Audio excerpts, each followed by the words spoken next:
Bonjour, dans cette vidéo, je vais vous parler des douleurs vulvaires pendant les rapports sexuels et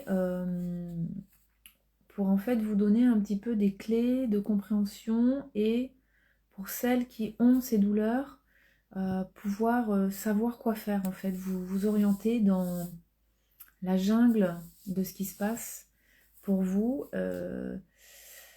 Et pourquoi je vous parle de ça, c'est que en tant qu'accompagnante des pathologies vulvaires chez la femme, euh, je reçois beaucoup des femmes qui ont erré pendant des années, qui sont complètement désespérées, découragées, qui ont des douleurs depuis 3 ans, 5 ans, 10 ans, et qui n'ont jamais eu de diagnostic en fait, et du coup qui deviennent vraiment euh, complètement démotivés et qui n'ont plus de rapport sexuel, qui n'ont plus de sexualité. Ça amène parfois à des séparations dans les couples, euh, à des couples brisés, qui n'ont plus d'intimité, qui sont déconnectés en fait du lien, puisque la sexualité c'est quand même pas le seul, mais un des médias du lien entre deux personnes. Et donc c'est des situations quand même assez catastrophiques et qui peuvent se régler en une consultation. Et c'est ça le miracle, c'est que parfois une seule consultation euh, fait stopper l'escalade thérapeutique, l'escalade d'anxiété et de découragement. Alors, euh, donc je vais découper cette vidéo en plusieurs parties.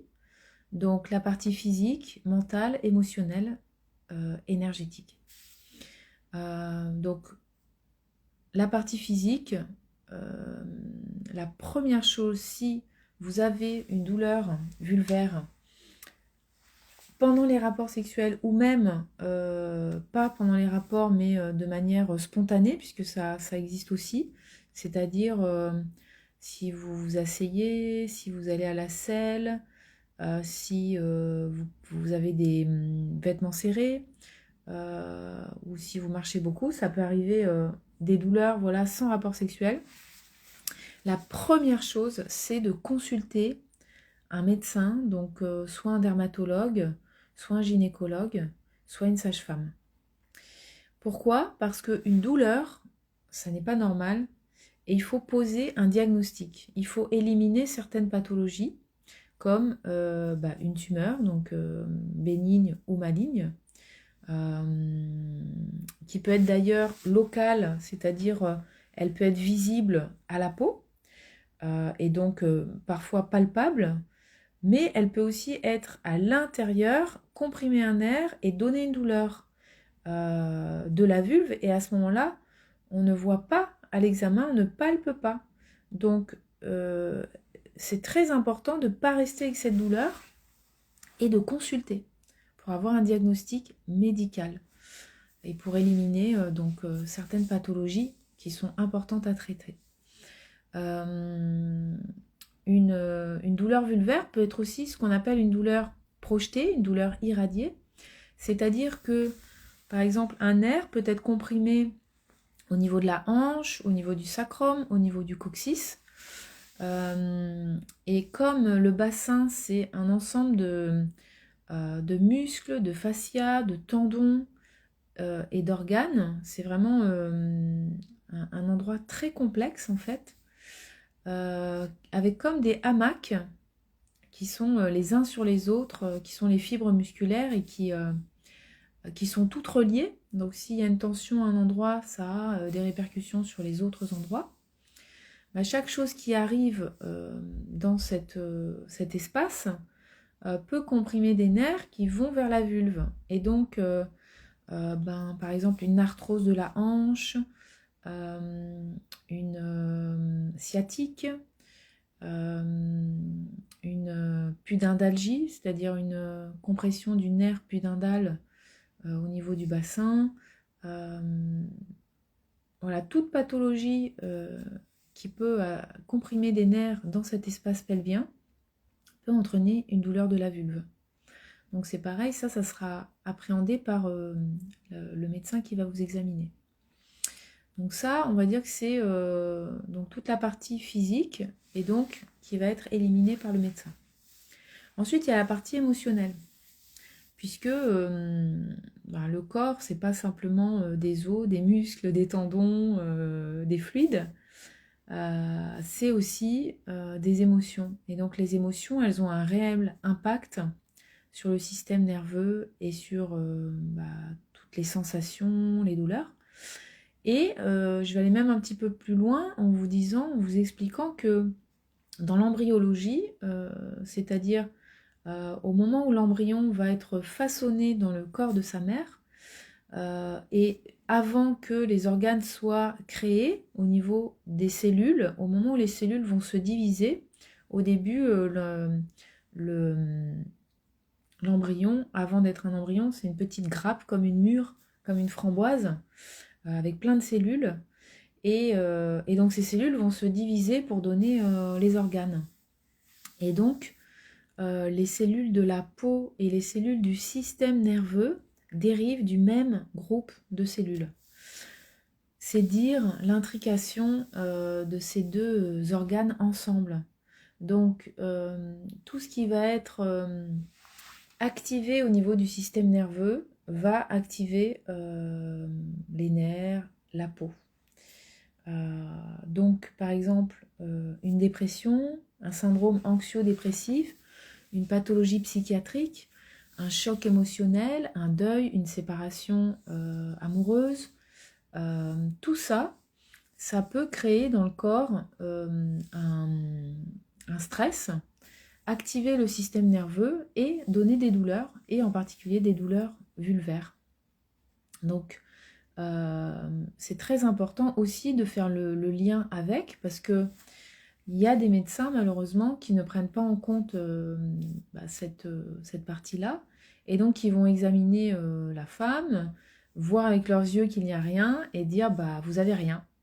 Et là la pauvre femme repart sans diagnostic et sans avoir été validée dans son ressenti.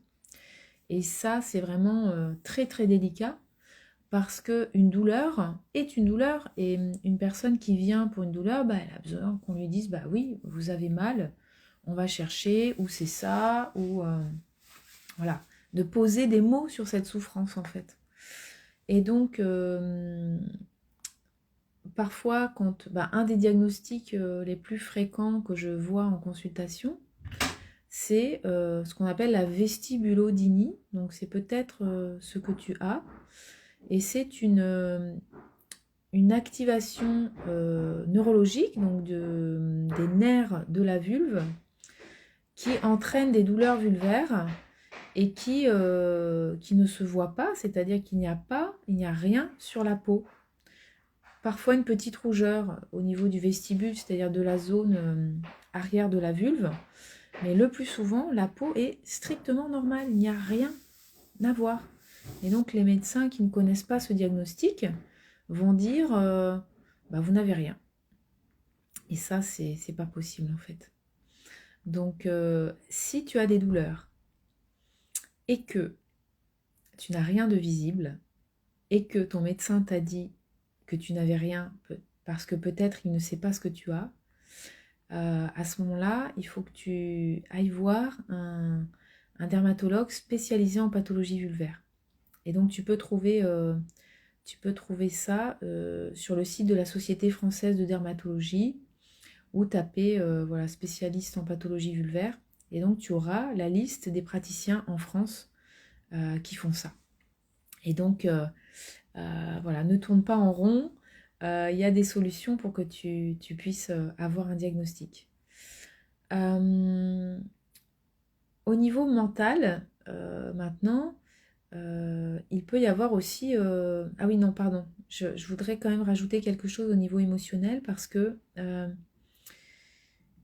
c'est important de dire que au niveau de la sphère génitale, une femme a aussi engrammé dans ses cellules, dans son système nerveux, toute son histoire.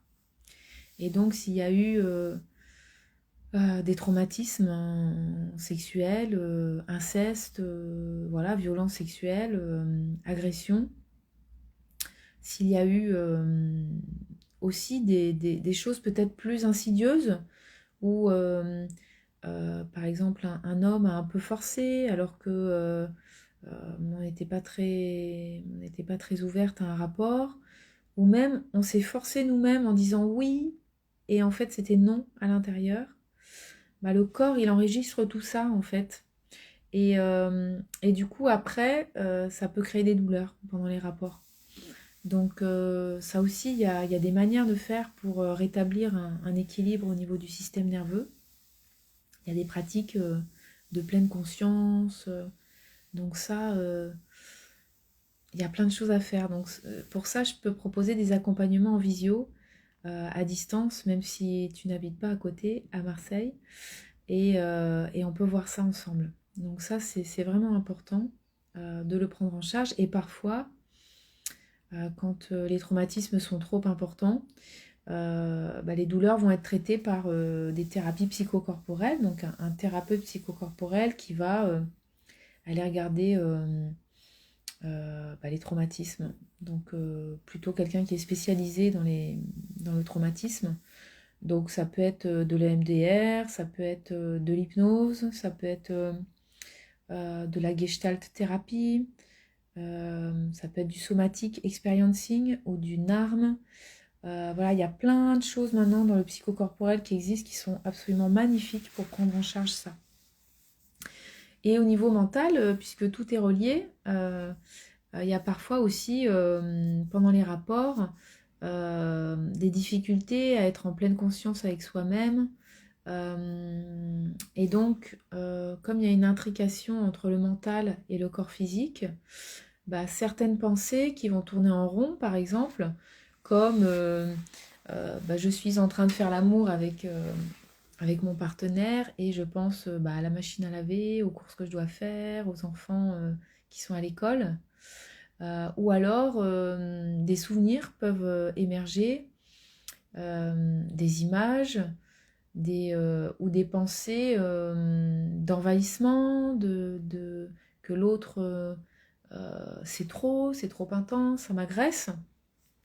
Tout ce mental, ces pensées, ce corps mental, il va avoir un impact sur le corps en entraînant une activation du système nerveux, parfois du mode survie, et donc des contractions, parfois même des contractions au niveau des muscles, des muscles pelviens, pardon. Donc, il y a une partie de ces choses-là qui peuvent s'appeler vaginisme. Après, vaginisme, c'est un mot qui veut un peu rien dire, qui est un peu trop vaste. Mais toute contraction musculaire au niveau des muscles du pelvis, de ce hamac dont je vous ai parlé tout à l'heure, va entraîner bien sûr des douleurs parce que cette contraction va rendre la pénétration plus difficile, le vagin est plus dur, plus fermé, et donc tout ça, ça s'intrique bien sûr, et pendant le rapport sexuel, ça peut vraiment être très très désagréable. Donc il y a aussi, c'est important d'aller regarder tout ce qui se passe pendant le rapport pour comprendre tout le monde intérieur, tout le paysage intérieur qui est là. Et parfois, ça peut être simplement un travail là-dessus qui va libérer les tensions dans le corps. Et bien sûr, ces tensions, elles sont totalement inconscientes. C'est-à-dire que la personne qui a des rapports sexuels et qui a mal, elle va pas sentir que son muscle pelvien, il est contracté. Ça se fait de manière inconsciente et non intentionnelle. C'est ça qui est délicat, c'est que c'est difficile de faire le travail seul en fait. Ça peut, hein, bien sûr, la pleine conscience est un outil magnifique, mais souvent pour aller dans la pleine conscience pleinement, il y a besoin d'un thérapeute pour être soutenu en fait. Et donc le dernier pan de tout ça, c'est le pan énergétique, qui est relié à tout, bien sûr. Et donc là, on va être plus dans des médecines euh, ancestrales, la médecine chinoise, la médecine ayurvédique, donc le Tao et le Tantra, par exemple, parlent beaucoup de cette circulation d'énergie dans le corps, dans les centres énergétiques du corps, dans les chakras. Et donc, si l'énergie au niveau du bassin est stagnante, par exemple, s'il n'y a pas assez d'activité physique, s'il n'y a pas assez de rapports sexuels, s'il n'y a pas une hygiène, en fait, une hygiène de vie au niveau du bassin, l'énergie va stagner et donc ça peut créer des déséquilibres qui ensuite impactent tout le reste de ce que je vous ai dit et la partie physique, bien entendu. Donc, on va dire que la progression que j'ai eue pour vous parler de tout ça, elle pourrait même se prendre dans l'autre sens et on pourrait dire que au départ, il y a d'abord un désordre énergétique qui va entraîner ensuite tout le reste. Et c'est souvent le point de départ. Oh, j'ai une petite lumière, c'est agréable. Un petit rayon de soleil. Voilà, donc comme vous l'avez vu, il y a plein de solutions. Donc, n'hésitez pas à demander de l'aide. N'hésitez pas à aller consulter les sites dont je vous ai parlé. Vous pouvez aussi, si vous avez envie, m'exposer votre problématique et j'y répondrai et on pourra peut-être faire un accompagnement là-dessus. Et je vais bientôt lancer avec mon amie Tiffaine Fontaine, une merveilleuse naturopathe micronutritionniste avec laquelle je travaille. Et on travaille beaucoup toutes les deux, donc on a, ça fait longtemps qu'on a un projet ensemble dont on ne vous a pas parlé et qui va bientôt se poser. On va lancer une série de webinaires spécialement dédiés aux femmes, mais pas que. Les hommes sont bienvenus et je trouve ça toujours magnifique de faire le chemin ensemble, femmes et hommes, main dans la main. Et, et les hommes peuvent aussi voilà, avoir des clés de compréhension pour accompagner leur partenaire. Et c'est tellement beau quand ça se fait dans cet espace à deux. Donc les hommes sont les bienvenus. Les filles aussi, les petites filles des mamans, parce que la prochaine génération, elle a tellement de chance de pouvoir avoir beaucoup plus d'accompagnement qu'on ne l'a eu, beaucoup plus de clés de conscience au corps. Et donc on va vous parler de plein de choses toutes les deux. On va vous parler donc du côté physique et émotionnel et mental et énergétique. Et on va essayer de balayer vraiment tous les sujets pour vous proposer une approche globale, holistique de la femme et de sa conscience à son corps, sa conscience à ses cycles, à sa contraception, à sa sensualité, à sa sexualité. Voilà, j'ai hâte de vous partager tout ça. J'espère que cette vidéo vous a donné des clés si vous souffrez de douleurs vulvaires. Et je serai très heureuse aussi d'avoir vos commentaires et éventuellement de pouvoir vous conseiller si vous avez une difficulté. À très vite.